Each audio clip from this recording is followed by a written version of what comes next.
دارم زمانی کردی با خفن جلی کردی خواکن رو کشایی رو خوشه هواره هات چاپ کرن پشتی گووارا هواره 23 هجمارن گووارن یین دست پیک به زمان کردی و تیپن عربی درخست سو 4 هجمارن داوی به زمان و تیپن کردی و لاتینی وشاند هر وها ده سال 1987 دا فراد جواری دچه شام او همو هجمارن گووارن ده دو جلده دا کوم کرد ده 15 گلانا 1998 روژا در کتنا گووارا وکا روژا جشن زمان هاتیه پیروز کرن وجوه ساله او ور و اف روژ هر سال ده سال 1987 ده فراد جواری دچه شام او همو هجمارن گووارا ده دو جلده دا کوم کرد ده 15 گلانا 1998 روز در کتیا گوارا وکا روژا جشن زمان هاتیه پیروز کرن وجوه ساله او ور با اف روژ هر سال جب آلی پارتی و سازیان و ده پیروز کرن شورش روجاوا درکت گرینگیا شورش روجاوا دا یکم تشت شورش زمان کردی بی کول روندر روجاوا دا شورش زمان کردی لودره دست پیکر جسال 1807 ده اف روش ده پیروز کرن جبوه جی یعنی هر سال پیوست امج و روژه بکن روژه کی جهانی هم ناو خواه هم دنگ خواه هم رنگ خواه بدن دیار کرن یعنی بلکی روژه زمان جهانی هیا لیوک روژه زمان کردی هر کجی دزانه یعنی روژه کی تایبت گل کرده کو یکم جار ده سال 1932 ده به زمان لاتینی هات نفساندن و خواندن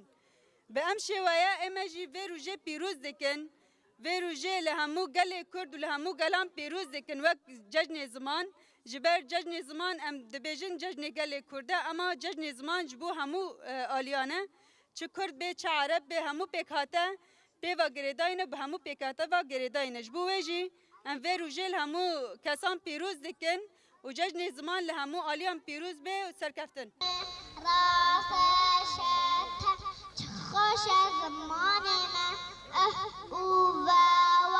ورونی بوره کامه خایه زداوی خسر بویا گله من خسر بویا گله من خسر بویا گله من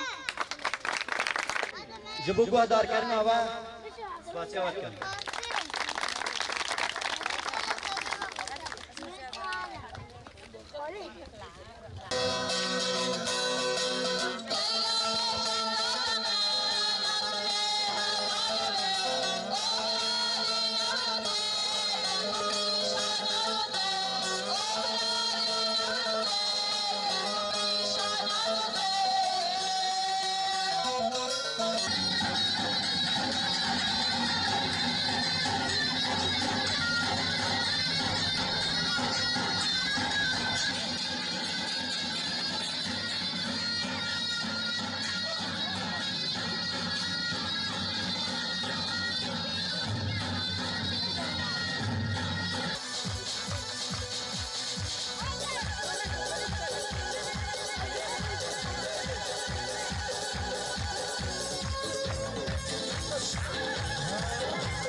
جشن زمان کردی از لحمه کرد و کردستان پیروز دکم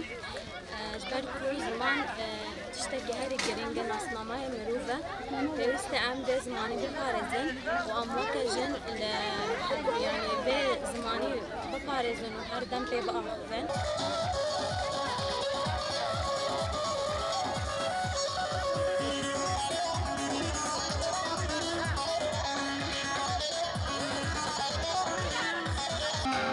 Russia.